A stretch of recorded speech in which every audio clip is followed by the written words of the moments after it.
Fellow South Africans, we are again at that time of the year when our President delivers his annual pep talk in the State of the Nation address. But now is not the moment for false hopes and empty promises. Today, our country stands at a tipping point.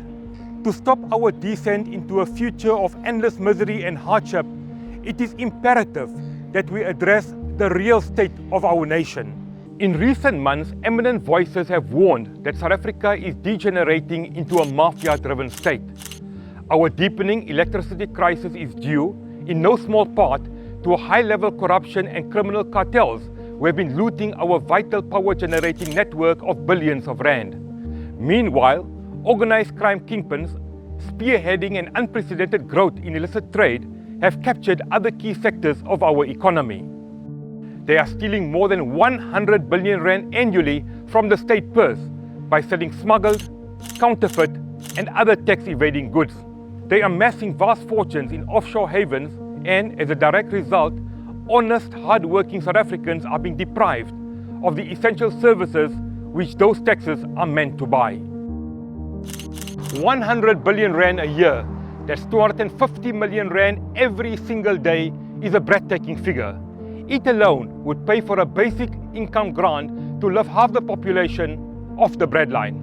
It could pay for 4 Gautrain-style rail networks every year. It would fund the entire health and education budgets for Gauteng, or a free house for 5 million desperate citizens every year.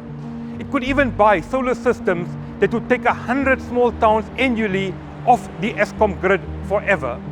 Instead, transnational organized crime gangs are using this ill-gotten wealth to build lives of luxury and to fund their other deeply destructive enterprises like prostitution, human trafficking, and even terrorism. Conservative estimates show that the South African Revenue Service is losing more than 20 billion rand annually from illicit cigarette sales alone.